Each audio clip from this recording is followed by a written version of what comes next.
Today I'm going to share a recipe for what is called stovepipe bread. No, it's not a stovepipe. It's actually made in a coffee can. This is an older recipe when coffee cans were metal. There's one thing I want to share with you first, and that is there is a very sharp piece of metal. I'm going to snip that off. But because I've only got one of these, I'm going to do an experiment. I found the smallest loaf pan that I have, and I'm going to make the second loaf in this and see if it works. And if it does, this might be a way to bring this stovepipe bread back to being popular. If you want to try this, I'm going to put up the full detailed recipe at the very end of the video, as well as whether or not it worked with the loaf pan. It's going to be 3.5 cups of flour, half a cup of salad oil, 2 eggs, and try to get them to room temperature, 1 package of yeast, and it's actually just the 1 package. I'm using a quick rise instant yeast. It's 1/4 cup of sugar, half a cup of milk, and a teaspoon of salt. This is for greasing and flouring my pans. You don't have to use a bread hook. You can use a regular. I have a bread hook, so I'm going to use it. 1.5 cups of flour, 1/4 ounce or 1 package of yeast. I'm going to add half a cup of milk. This is just going to sit here. Half a cup of milk. Half a cup of vegetable oil.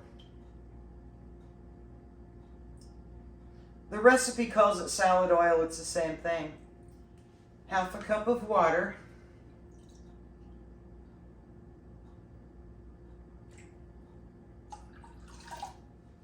A 1/4 cup of sugar. A teaspoon of salt. The ideal temperature for this mixture will be 115 degrees.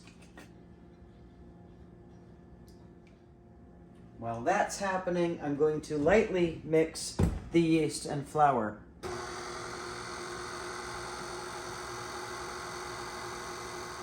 So my candy thermometer is running about 112 degrees. That's way too hot right now. That will result in yeast death. So I'm going to let that cool for a couple minutes. I'm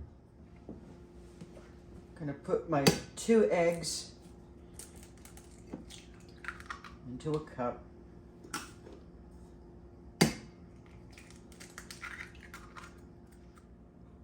I can't stress enough how to be very, very careful of anything sharp. And I did get rid of the sharp spot so I can rub my finger on it. And the experimental bread pan. I truly don't know if it's going to work. One thing with your eggs is make sure that they're room temperature and not right out of the refrigerator, so let them set out for a bit. And I'm happy with that, so I'm going to go and feed the yeast. Now, slowly pour this in.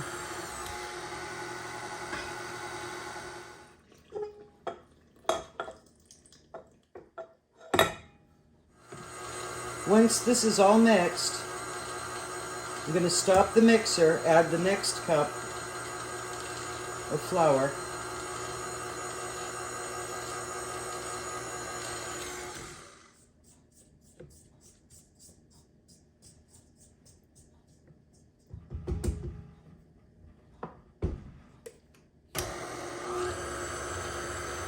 Going to add the eggs.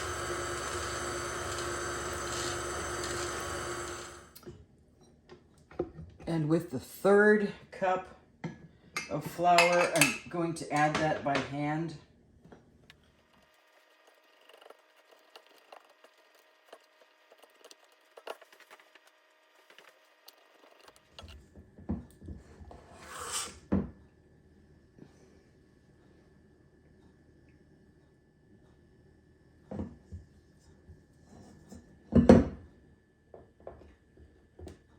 They're each getting 2 cups.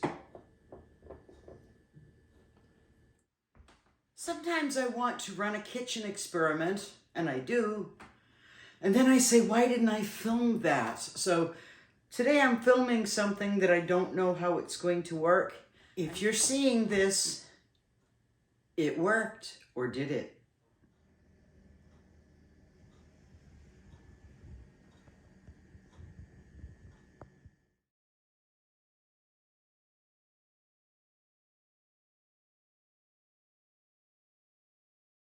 Before you remove this, make sure you go around the edge just to loosen it.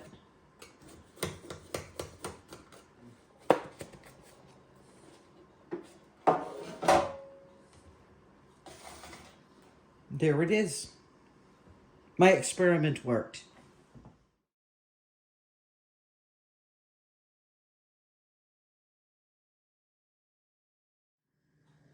Toasted with butter and a stir fry makes a perfect meal.